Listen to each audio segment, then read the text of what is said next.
2020 chief coordinator Sabu M ജേക്കബിന്റെ NDA മുന്നണി പ്രവേശനം ED അന്വേഷണത്തിനിടെ കോടികളുടെ വിദേശ നിക്ഷേപത്തിൽ സാബുവിനെതിരെ ഫെമ ചട്ടലംഘനത്തിന് ED കേസെടുത്തിരുന്നു. ചോദ്യം ചെയ്യലിന് നേരിട്ട് ഹാജരാക്കാൻ ആവശ്യപ്പെട്ട് 3 തവണ നോട്ടീസ് നൽകിയെങ്കിലും ഹാജരായില്ല. മുഴുവൻ രേഖകളും ഹാജരാക്കിയതുമില്ല. ചാർട്ടേഡ് അക്കൗണ്ടന്റാണ് 3 തവണയും സാബുവിനായി ഹാജരായത്. കേസിൽ EDയുടെ നടപടി കടുപ്പിക്കുന്നതിനിടെയാണ് 2020യുടെ NDA പ്രവേശനം. S. ശരണും TV പ്രസാദും ചേരുന്നുണ്ട്. Very good morning Sharan. Very good morning TV Prasad. വളരെ പ്രധാനപ്പെട്ട ഒരു വാർത്തയാണ് നമ്മൾ ഇന്ന് പ്രേക്ഷകരിലേക്ക് എത്തിക്കുന്നത്. വളരെ പെട്ടെന്ന് നാടകീയമായി 2020യുടെ NDA പ്രവേശനം നമ്മളെ അത്ഭുതപ്പെടുത്തിയിരുന്നു. അത് രാഷ്ട്രീയ കേരളത്തെ അത്ഭുതപ്പെടുത്തിയിരുന്നു. എന്തുകൊണ്ട് ഇങ്ങനെ സാബു ജേക്കബ് ഒരു തീരുമാനമെടുത്തു എന്നതിലായിരുന്നു. ഇപ്പോൾ നമുക്ക് കിട്ടുന്ന വിവരം EDയുടെ 3 നോട്ടീസുകൾ സാബു ജേക്കബിന് കിട്ടി. ആ 3 തവണയും സാബു ജേക്കബ് പോയിട്ടില്ല. പകരം ചാർട്ടേഡ് അക്കൗണ്ടന്റിനെയാണ് അയച്ചിരുന്നത്. ED നടപടി കടുപ്പിക്കുന്നതിനിടയിലാണ് NDAയിലേക്ക് ഇപ്പോൾ പ്രവേശിച്ചിരിക്കുന്നത്. ED നടപടി ഒഴിവാക്കാൻ വേണ്ടി NDAയിലെ രാഷ്ട്രീയ അഭയം തേടി എന്ന മട്ടിൽ ചില കാര്യങ്ങളൊക്കെ പ്രചരിക്കുന്നുണ്ട്. ഏതായാലും ശരൺ, ഇപ്പോൾ നമുക്ക് ലഭിക്കുന്ന വിവരങ്ങൾ അനുസരിച്ച് 3 നോട്ടീസുകൾ ED സാബു ജേക്കബിന് കൊടുത്തിട്ടുണ്ട് എന്നാണ് മനസ്സിലാക്കുന്നത്. 3 തവണയും സാബു ജേക്കബ് EDക്ക് മുന്നിൽ ഹാജരായിട്ടില്ല.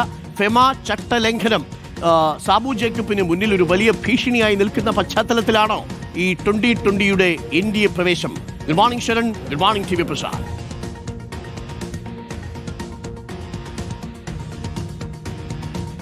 Very good morning Arunkumar. എന്തായാലും അത്തരത്തിലൊരു നിഗമനത്തിലേക്ക് തന്നെ നമുക്ക് എത്തിച്ചേരേണ്ടി വരും. സമീപകാലത്ത് ഏറ്റവും വലിയ ചർച്ചകൾ നിറഞ്ഞ ഒരു കാര്യം കൂടിയാണ് 2020യുടെ NDA പ്രവേശനം. അതിന് കാരണമായിട്ട് 2020 ചീഫ് കോർഡിനേറ്ററായ സാബു എം ജേക്കബ് പറഞ്ഞിരുന്നത് BJPയുടെ വികസിത രാഷ്ട്രീയം അതാണ് തന്നെ അത് അനുകൂലിക്കുകയാണ്. അതിന്റെ ഭാഗമായിട്ടാണ് താൻ NDAയിലേക്ക് എത്തിയെന്നുള്ളതാണ്. ഒപ്പം തന്നെ LDFും UDFും തന്നെ ഒറ്റതിരിഞ്ഞ് ആക്രമിക്കുകയാണെന്നുള്ള ആരോപണമാണ് അദ്ദേഹം NDAയിൽ ചേർന്നതിന് പിന്നാലെ പറയുകയും ചെയ്തിരുന്നത്. എന്നാൽ അത് തന്നെയാണോ കാരണമെന്നുള്ള വലിയ സംശയമാണ് ഇപ്പോൾ ED അന്വേഷണത്തിലൂടെ നമുക്ക് മനസ്സിലാക്കാൻ കഴിയുന്നത്. എൻഫോഴ്സ്മെന്റ് ഡയറക്ടറേറ്റിനെ സംബന്ധിച്ച് അവർക്ക് നേരത്തെ ഇത് സംബന്ധിച്ചൊരു സുപ്രധാനമായിട്ടുള്ള വിവരം ലഭിച്ചിരുന്നു. അതായത് ഈ സാബു എം ജേക്കബ് നേതൃത്വം നൽകുന്ന കിറ്റെക്സ് ഗ്രൂപ്പ് വിദേശത്ത് കോടികളുടെ നിക്ഷേപം നടത്തിയിരുന്നു. അപ്പോൾ അതുമായി ബന്ധപ്പെട്ട ചട്ടലംഘനം നടന്നിട്ടുണ്ട് എന്നുള്ള വിവരമാണ് EDക്ക് ലഭിച്ചിരുന്നത്. അതിന്റെ അടിസ്ഥാനത്തിൽ അവർ നേരത്തെ ഒരു ഫെമ കേസ് രജിസ്റ്റർ ചെയ്തിരുന്നത്. അങ്ങനെ കേസ് രജിസ്റ്റർ ചെയ്തത് നേരത്തെ ആണെങ്കിൽ പോലും കഴിഞ്ഞ വർഷമാണ് അത് സംബന്ധിച്ചുള്ള നടപടികൾ അവർ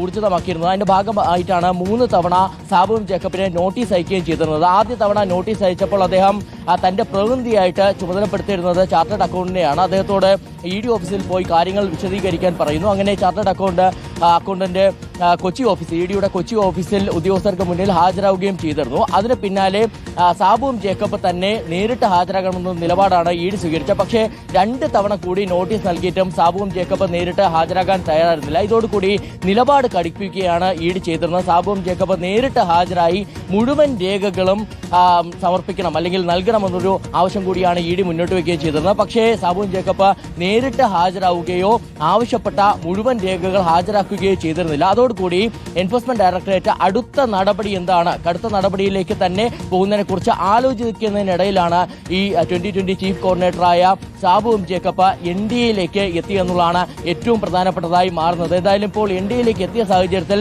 നമുക്ക് സ്വാഭാവികമായിട്ട് അറിയാം, മുൻപ് നമ്മൾ പല തവണ കണ്ടിരുന്നതാണ് ഇത്തരത്തിലുള്ള രാഷ്ട്രീയ നേതാക്കളുടെയൊക്കെ ചുവടുമാറ്റമൊക്കെ തന്നെ നമ്മൾ കണ്ടിരുന്നതാണ്. അപ്പോൾ സ്വാഭാവികമായിട്ടും ഈ 2020ക്ക് നേതൃത്വം നൽകുന്ന സാബു എം ജേക്കബ് NDAയിലേക്ക് എത്തിയതിലൂടെ ഇനി കേസിന്റെ ഭാവി എന്താവുന്നുള്ളതും കാത്തിരുന്ന് കാണേണ്ടിയിരിക്കുന്നു. ഇതുവരെ കടുത്ത നടപടികളിലേക്ക് പോകാനായിരുന്നു EDയുടെ ആലോചന എന്നുണ്ടെങ്കിൽ ഇനി ഈ കേസ് തേഞ്ഞ് മാഞ്ഞു പോകുമോ എന്നുള്ളതാണ് നമുക്ക് അറിയേണ്ടത്.